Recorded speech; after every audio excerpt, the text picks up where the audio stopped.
What is evidence-based teaching?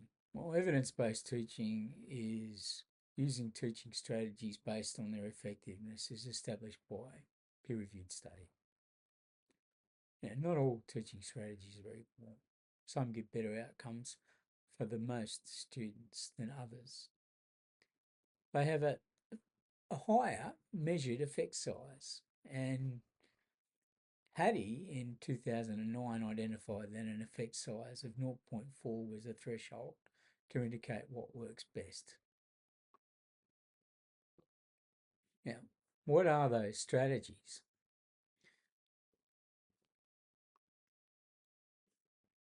Well, if we look at New South Wales, we have an organisation within the Department of Education called CC, and they have produced some publications on what works best on evidence-based practices to help improve student performance.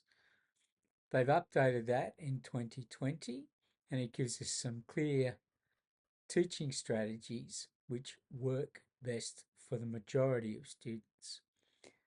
Now, you'll note that I always say the majority of students because some students will benefit more from other teaching strategies.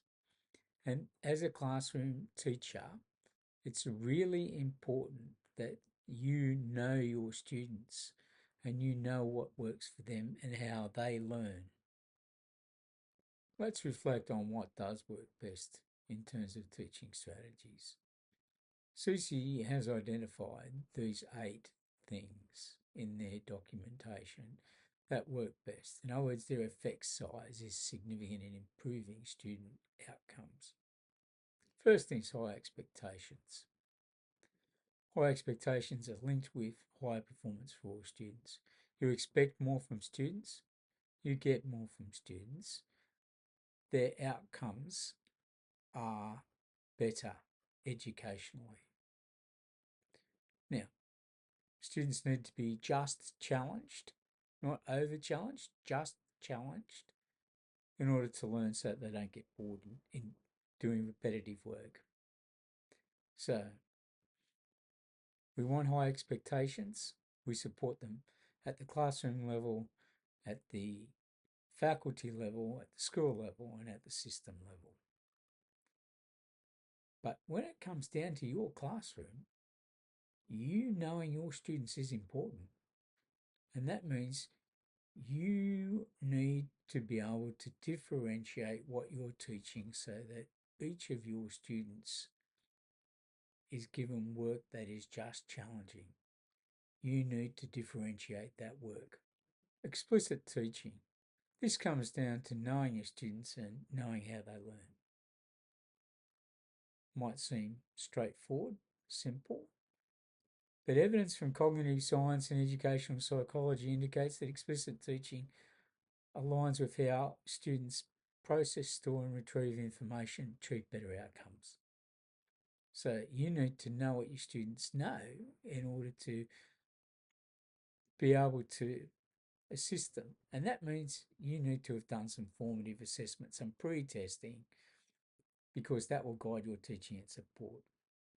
Explicit teaching means students clearly show students what to do and how to do it. If you want them to learn a practical skill, demonstrate it. If you want them to be able to use a formula, demonstrate it. Now, good teachers using explicit teaching recognise that learning is a cumulative and systematic process that relies heavily on students being numerate and literate enough to actually achieve the outcomes.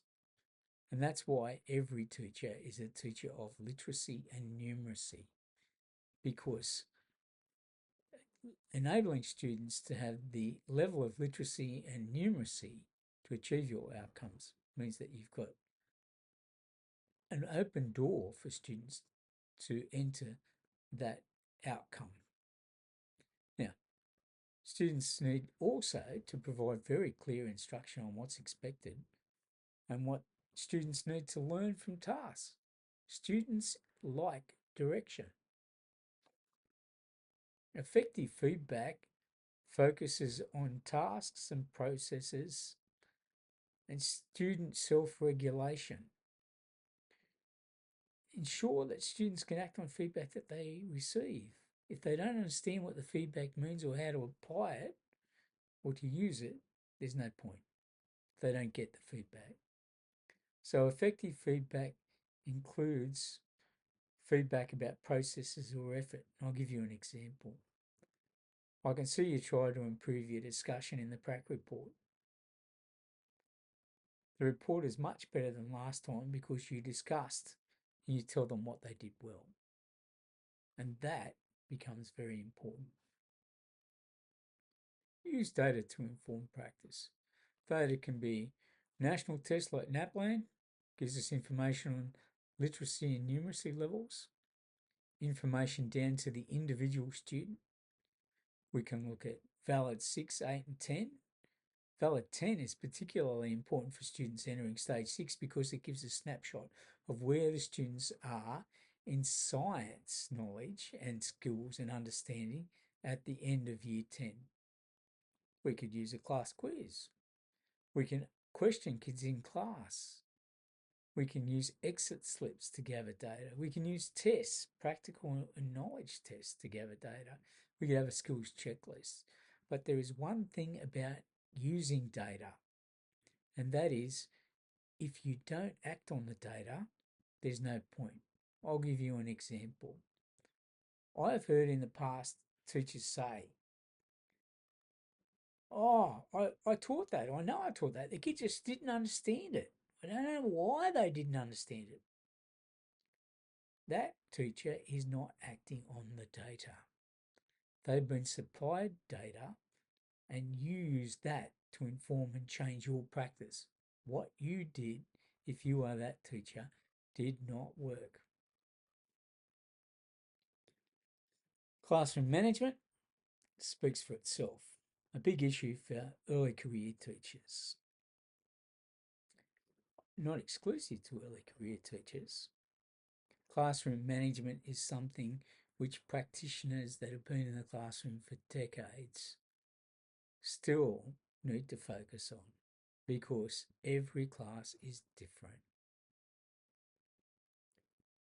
What changes over time often is the toolkit of strategies you have to control the class, to manage the class. In a group work situation like science, that becomes an issue. It adds a new dimension.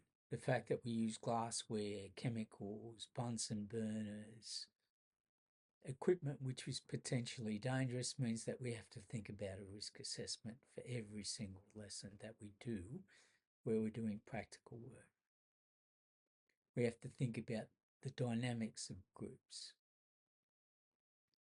Now, as an early career teacher, you can lean on those mentors, those more experienced colleagues. You can get some explicit support.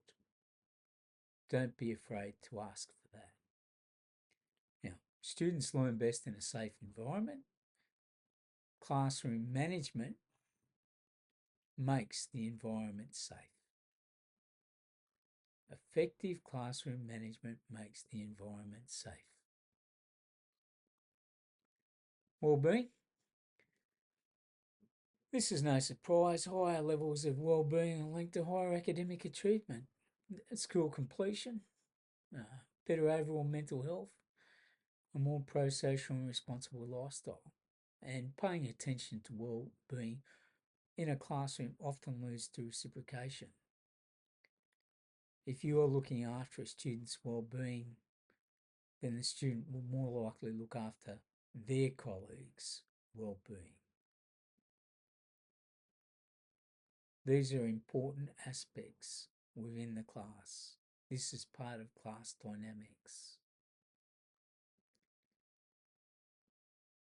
A classroom where everyone is functioning well, where everybody is as happy as possible within the class, means that the class is likely to perform better.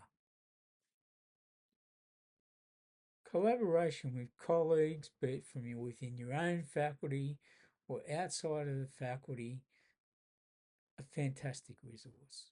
They're a great resource. Mentors are a great resource if you find a mentor you trust. So, an example. You may not have ever taught balancing chemical equations before. Ask a colleague, how do you teach balancing equations? If you have prepared a worksheet, you've tried to teach balancing equations, you've seen that some students are still struggling. Do you think my new worksheet on balancing equations will support my kids who are struggling? Or you've done a prac, it didn't work. We've all been there. Ask a colleague. Can you show me how you do that? First thing about effective assessment, if you're not assessing the syllabus, you're not actually assessing something which is relevant to the course. The syllabus is the guide. That means maybe you look at the program of learning to make sure that it is in fact assessing or teaching, requiring you to teach the syllabus. Sometimes I've seen instances where the program isn't. You should describe what students should know, understand, be able to do after the learning. Tell the kids they need to know. Create success criteria in conjunction with the kids so the kids know when they've succeeded at a task. Provide explicit descriptive feedback in a timely manner. Students will appreciate it and they won't have moved on. Think about ensuring that the feedback that you provide is actually not in teacher speak, but in language that the students can understand and act upon. Build the capacity of students to peer assess and self-assess, because if they can do those things, they'll get into an assessment cycle which will lead to continuous improvement. I have an activity that I'd like you to do. I want you to download this article, Science Teachers' Views and Uses of Assessment Criteria in Australian Perspective, and then use the article to support a reflection on the state of teachers using evidence-based teaching in science that's reflected in this study. I want you to think about it in terms of the areas that make an effective difference to student outcomes that we've had a look at in today's brief lecture. Share it with colleagues and discuss it. Come prepared to discuss it to your tutorial. Thank you.